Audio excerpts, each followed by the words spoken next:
Mohon Terminal nakitaan sa 31 ka bayolasyon sa Transport Terminal Inspection Board. Pagkayo sa mga bayolasyon ginako sang Vice Chair sang board nga wala pa masikyar. Ini ang gintutukan ni Kim Salinas live sa Mohon Terminal sa Iloilo City. Kim?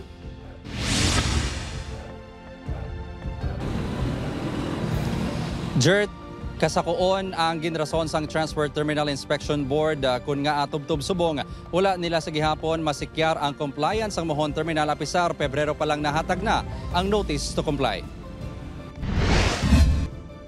Mahigo kag mabaho nga comfort rooms.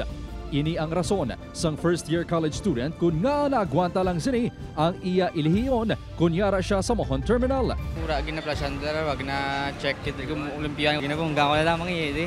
Dugang ni Charles, masami naga-traffic sa terminal kun rush hour nga nagapatimaan kulang sa sistema ang terminal.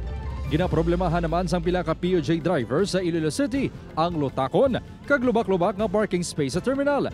Bangod nagadugang ini sa pagkaguba sang ila unit. Pareho karawa mo salakyan di mayro giti para hindi man budlay sa amon salakyan kay salakyan namon taga ano mo washing ko taga bago lang washing iko raman. Ang lutakon niya dalan kag mahigko nga comfort rooms ang pila lang sa 31 pa kabayolasyon niya nakitaan sa Mohon Terminal.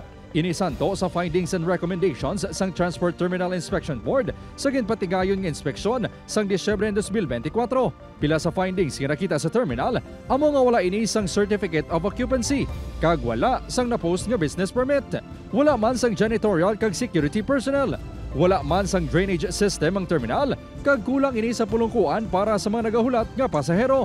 Ang tagsa kabayolasyon ang may nagakaigo nga compliance period kasuwang na lang sang immediate 15 days, 1 month, 3 months kag 12 months.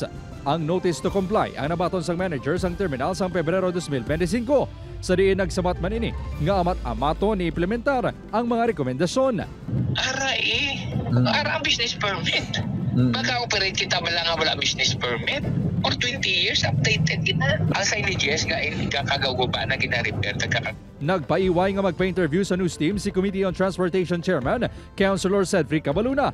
Apang ginakos ang Vice Chairman sang Transport Terminal Inspection Board nga wala nila masikyar pa kung nakakomply na ang Mohon Terminal. You know, may mga na-overwhelm kita sa mga major events nga nagakalatabo.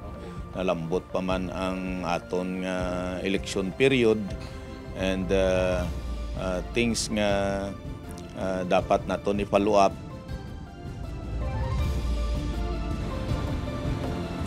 Jert, suno kay Garbanzos, hindi malabutan sa bulan sang Agosto kag ila bisitahon ang Mohon Terminal sa paghibalo kung na-comply gid man ang mga natumod ang bayolasyon diri na kag ideterminar ang nagakaigo nga penalidad hirit sang drivers kag mga pasahero nga ipatupa gid ini agod manuto ang terminal operator kag masolusyonan na ang madugay nila nga problema sa terminal.